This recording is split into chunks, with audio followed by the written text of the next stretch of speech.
Breaking news coming in. Russian strikes across Ukraine were reported overnight and killing 4 people as well as wounding dozens more.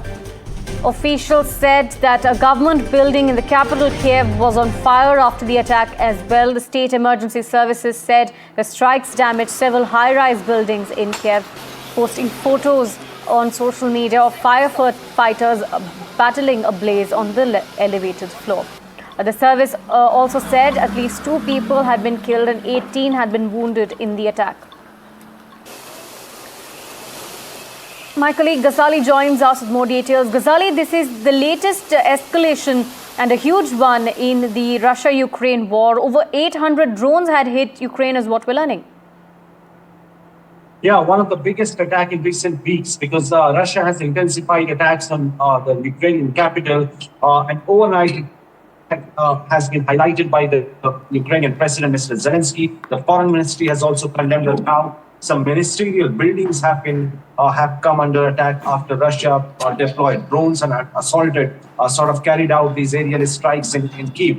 This also kind of shows that all those discussions around or the buzz around next round of talks between Mr. Zelensky and Mr. Putin has not yielded or has sort of not thwarted Mr.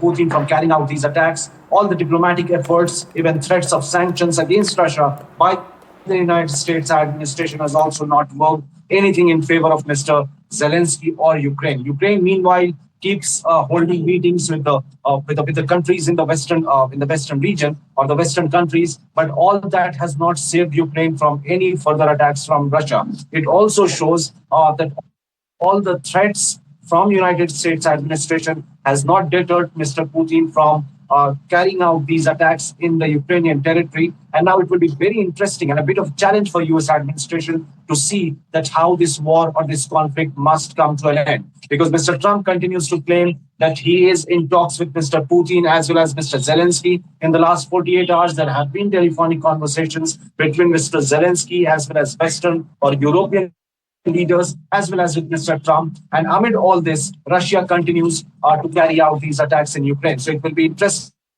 and a bit of challenging for US administration to see that how far or for how long this is going to continue. That's right. And Ghazali, this of course comes at a time when Trump has been trying to fight for a Nobel Peace Prize where he's saying that he's going to put the foot forward and ensure that there's peace between both countries. And at the same time, India as well has been speaking both to Zelensky and Putin. But there seems to be no step back. There's only an escalation. Again, this is again the second escalation in recent times, Ghazali.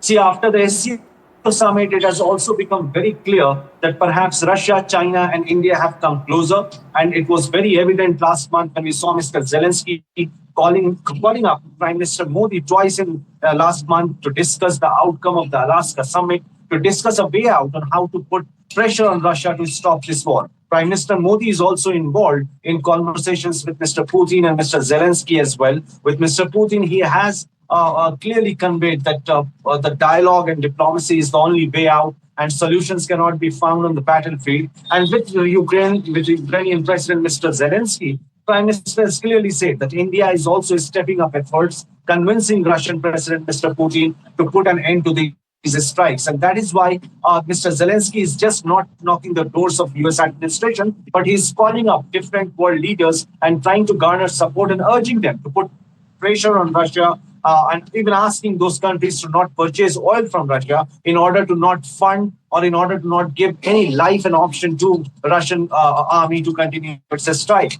But whether it will be effective or not, only time can tell. But it will be also be interesting to see that how US is going to respond to it. Because Mr. Trump had been claiming or making all the tall claims that he would be one of those presidents in the United States history who will bring an end to war in the Middle East, which he has not been able to. And he also claimed that he will bring peace or will stop the conflict between Russia and Ukraine, which he has clearly failed into. Now, it is a bigger challenge for him at a time when his allies are slipping away from the United States. We saw that how US-India relations have taken a hit. And now India is also getting closer to China and Russia. Amid all this, this conflict is a big challenge on its face.